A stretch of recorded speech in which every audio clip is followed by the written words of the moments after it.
नमस्कार। कुछ जन्म केवल जीवन जीने नहीं आते हैं, बल्कि वो आते हैं ऋणों को लेकर के और साथ ही ऋचाओं को लेकर के भी। अगर आप मूल नक्षत्र में जन्मे हैं तो केवल ये जन्म आपके लिए कार्मिक ऋणों को ही पूरा करने का संकेत नहीं होता है, बल्कि ब्रह्मांडीय संकल्पों से भी आपको जोड़ता है। मूल नक्षत्र जिन्हें जड़ कहा जाता है, वो जड़ों से कितनी जुड़ी हुई होती हैं, यही हम समझेंगे इस वीडियो के माध्यम से। जड़ें कार्मिक ऋणों से कितनी गहराई तक जुड़ी हुई हैं। अगर व्यक्ति मूल नक्षत्र में जन्म लेता है तो कार्मिक अनुबंधों को दर्शाता है ये मूल नक्षत्र। ये सही होता है कि जो बच्चे मूल नक्षत्र में जन्म लेते हैं वो साधारण लोगों से कठिन जीवन जीते हैं, क्योंकि मूल नक्षत्र तब होता है जल तत्व से चंद्रमा अग्नि तत्व के तरफ जा रहा होता है। 6 नक्षत्र ऐसे हैं जो गंडमूल में आते हैं। अगर आप मेष लग्न में जन्म लिए हैं और आपका चंद्रमा 0 से लेकर के 13 डिग्री 20 मिनट के अंदर है, तो आप केतु के अश्विनी नक्षत्र में जन्म लिए। जब जल तत्व से चंद्रमा अग्नि तत्व की तरफ बढ़ रहा होता है, उस समय में जिस बच्चे का जन्म होता है तो चंद्रमा अपने कारक तत्वों से भारी बदलाव के तरफ जा रहा होता है, क्योंकि चंद्रमा शीतल सौम्य ग्रह है। ऐसे में अग्नि तत्व की तरफ जब चंद्रमा बढ़ रहा होता है तो उस समय में जो बच्चा जन्म लेता है वो बड़े ट्रांसफॉर्मेशन की स्थिति होती है। उस बच्चे के जीवन में बड़े बदलाव देखने को मिलते हैं। आम लोगों से ज़्यादा कठिन जिंदगी होती है ऐसे लोगों की जो गंडमूल में पैदा होते हैं।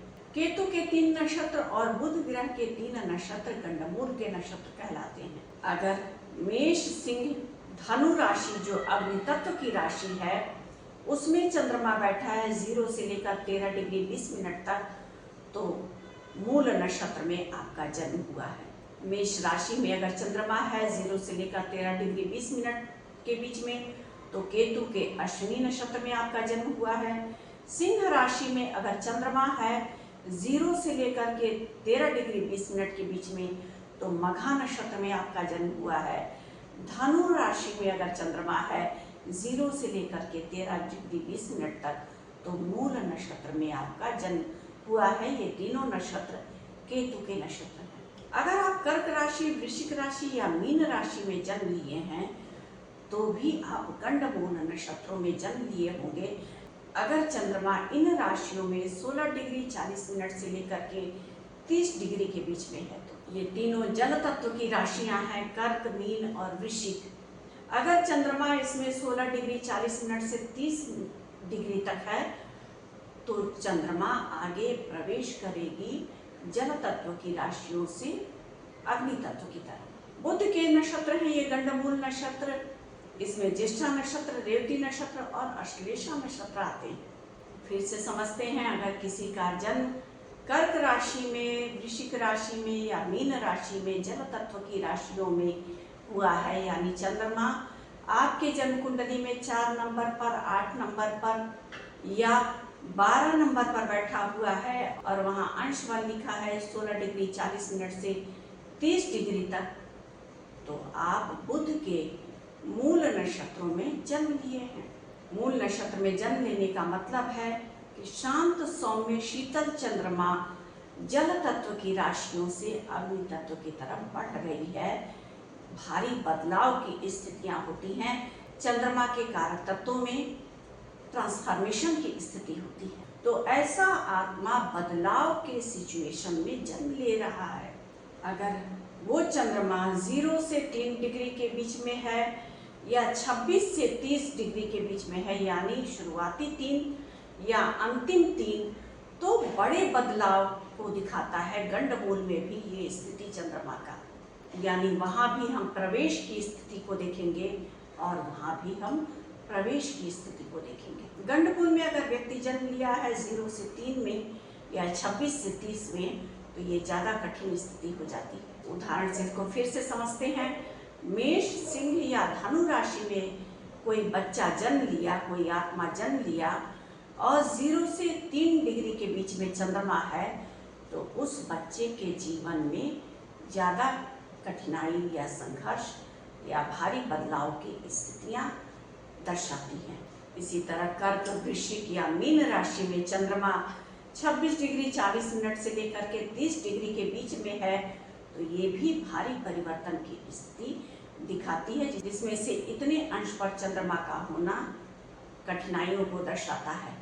अगर गंडमूल में कोई बच्चा जन्म ले रहा है तो 27 दिनों के भीतर गंडमूल की शांति किसी योग्य कर्मकांडी ब्राह्मण से अवश्य करवाना चाहिए। केतु के नक्षत्र अश्विनी में अगर कोई बच्चा जन्म लिया है तो संघर्ष आजीवन उसके जीवन में रहेगा। जो बच्चे मूल नक्षत्र में जन्मे होते हैं, जो लोग मूल नक्षत्र में जन्म लिए हुए होते हैं, उनको अपने अंदर परोपकार और दया की भावना डालनी चाहिए।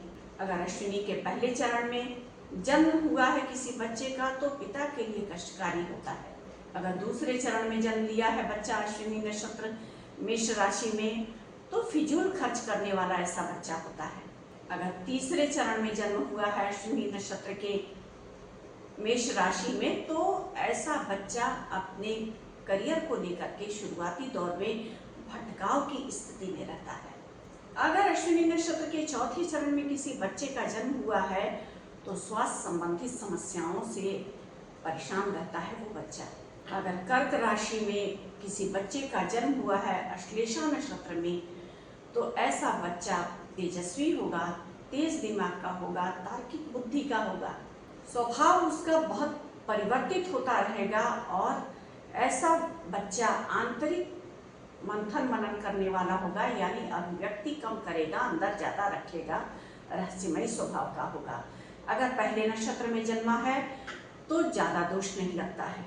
अगर अश्लेषा नक्षत्र के दूसरे चरण में बच्चा कोई जन्मा है तो अपने पैतृक संपत्ति को नुकसान पहुंचा सकता है ऐसा बच्चा। अगर तीसरे चरण में जन्म लिया है तो माता पिता के लिए कष्टकारी होता है।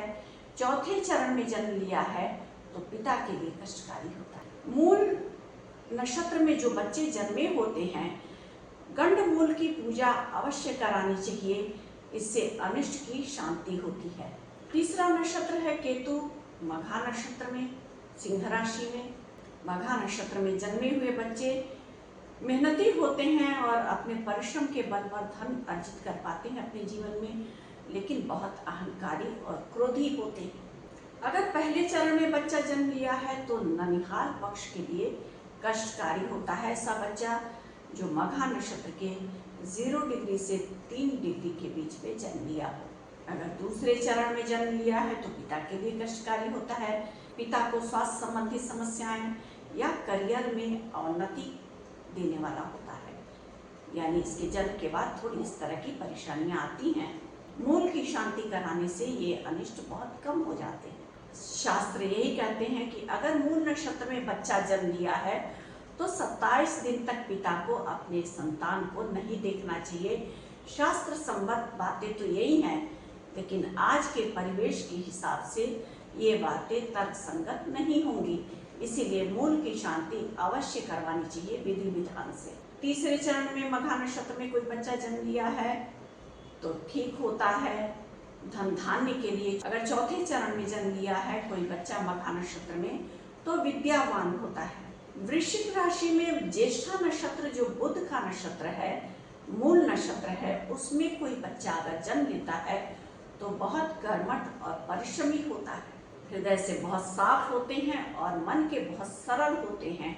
ज्येष्ठा नक्षत्र वाले धार्मिकता में रुचि होती है और बुद्धि बहुत तीव्र होती है। अगर कोई बच्चा ज्येष्ठा नक्षत्र के पहले चरण में जन्म लिया है तो घर के बड़े बुजुर्गों के लिए स्वास्थ्य संबंधित समस्याएं देने वाला होता है। अगर ज्येष्ठा नक्षत्र के दूसरे चरण में कोई जन्म लिया है तो अपने से छोटों के लिए कष्टकारी हो जाता है। अगर ज्येष्ठा नक्षत्र के तीसरे चरण में कोई बच्चा जन्म लिया है तो पिता के लिए कष्टकारी होता है। अगर ज्येष्ठा नक्षत्र के चौथे चरण में कोई बच्चा जन्म लिया है तो माता पिता दोनों के लिए स्वास्थ्य संबंधित समस्याएं देता है। अगर यहाँ भी हम किसी योग्य ब्राह्मण से मूल शांति की विधि विधान से पूजा पाठ कराएं तो अनिष्ट की शांति होती है। माता पिता को कष्ट का मतलब ये नहीं होता है कि माता पिता बहुत ज़्यादा समस्याओं में पड़ जाते हैं। स्वास्थ्य संबंधित समस्याएं या धन से संबंधित थोड़ा बहुत उतार चढ़ाव देखने को मिलता है। मूल नक्षत्र में पहले केतु का नक्षत्र आता है, फिर बुध का, फिर केतु का, फिर बुध का, इस तरह से क्रमवार चलता है। अगर आपके जन्म कुंडली में चंद्रमा धनु राशि में है तो आप मूल नक्षत्र में जन्म लिए होंगे। केतु के मूल नक्षत्र में जन्म लिया हुआ बच्चा बहुत उदार हृदय का होता है, बहुत परोपकारी होता है। अगर पहले चरण में जन्म लिया है बच्चा तो पिता के लिए कष्टकारी होता है। दूसरे चरण में बच्चा मूल नक्षत्र में जन्म लिया है तो माता के लिए कष्टकारी होता है। तीसरे चरण में धन से संबंधित समस्याएं आती हैं उस बच्चे के जीवन में, और चौथा चरण शुभ माना जाता है। चंद्रमा की डिग्री देखनी चाहिए और नक्षत्र का चरण बहुत मायने रखता है। अगर आपके जन्म कुंडली में मीन राशि में चंद्रमा है, रेवती नक्षत्र में आपका जन्म हुआ है, तो ये नक्षत्र भी बुध का नक्षत्र होता है। देवगुरु बृहस्पति की राशि और बुध का नक्षत्र। तार्किक क्षमता ऐसे लोगों की अद्वितीय होती है, आध्यात्मिक प्रवृत्ति के होते हैं ऐसे लोग जो रेवती नक्षत्र में जन्म लेते हैं। अगर रेवती नक्षत्र के पहले चरण में जन्म हुआ है तो धनी होगा व्यक्ति और राजसी प्रवृत्ति का होगा। दूसरे चरण में अगर रेवती नक्षत्र में जन्म हुआ है तो मंत्री के समान जीवन जीने वाला होता है ऐसा व्यक्ति, हमारे शास्त्रों में कहा गया है। यानी पहले चरण में राजा के समान, दूसरे चरण में मंत्री के समान, उससे एक स्तर नीचे। तीसरे चरण में अगर जन्म हुआ है तो धनवान होता है व्यक्ति, यानी उससे भी एक नीचे। अगर चौथे चरण में जन्म लिया है तो माता पिता के स्वास्थ्य के लिए कष्टकारी होता है। चंद्रमा घटता बढ़ता रहता है तो मूल नक्षत्र में जो बच्चे जन्म लेते हैं वो उम्र जैसे जैसे उनकी बढ़ती है उनके जीवन में संघर्ष और उतार चढ़ाव में स्थिरता आता है। तो हमने जाना मूल नक्षत्र में जन्म लेना कोई साधारण नहीं होता है, बल्कि चंद्रमा के कारक तत्वों में भारी परिवर्तन की स्थिति होती है। जल तत्व से अग्नि के तरफ बढ़ता है चंद्रमा। उस समय में जो आत्मा जन्म लेता है उसके जीवन में भारी परिवर्तन, बदलाव की स्थितियां देखने को मिलती हैं। ये आत्मा के लिए एक विशेष यात्रा का समय होता है जो जीवन में उसे बहुत सारे रहस्यों, उतार चढ़ाव, संकटों, संघर्ष से सामना करवाता है। जीवन के सूक्ष्म रहस्यों को जानने और समझने का समय होता है आत्मा के लिए। शास्त्रों में इसीलिए मूल नक्षत्र को निस्तारण का भी नक्षत्र कहा जाता है, यानी कार्मिक ऋणों से ऋण होने का भी नक्षत्र है। ये मूल नक्षत्र केवल भय को नहीं जताता है बल्कि ये समझाता है कि ये देह यात्रा आपको बहुत सारे कार्मिक अनुबंधों को खत्म करने के लिए मिली हुई है। अपने नक्षत्र को जानिए, समझिए और अपने जीवन में सही दिशा में बढ़िए। जीवन में उस सत्य से जुड़ करके उस सत्य को समझ पाना कि ब्रह्मांड ने हमारे इस देह यात्रा में किस तरह के कार्मिक अनुबंधों को रचा है, कुछ आत्माएं ही समझ पाती हैं, इस रहस्य तक जा पाती हैं। तो हमने जाना कि मूल नक्षत्र कार्मिक अनुबंधों को पूर्ण करने की स्थिति को दर्शाता है। इस नक्षत्र में जो जन्म लिया है उसे गंडमूल की शांति अवश्य करवानी चाहिए। आज के इस वीडियो के माध्यम से हमने मूल नक्षत्रों के बारे में जानकारी प्राप्त की। अगर आपको हमारा वीडियो पसंद आया हो तो हमारे वीडियो को लाइक करना ना भूलें और हमारे चैनल को सब्सक्राइब करना बिल्कुल भी ना भूलें। धन्यवाद।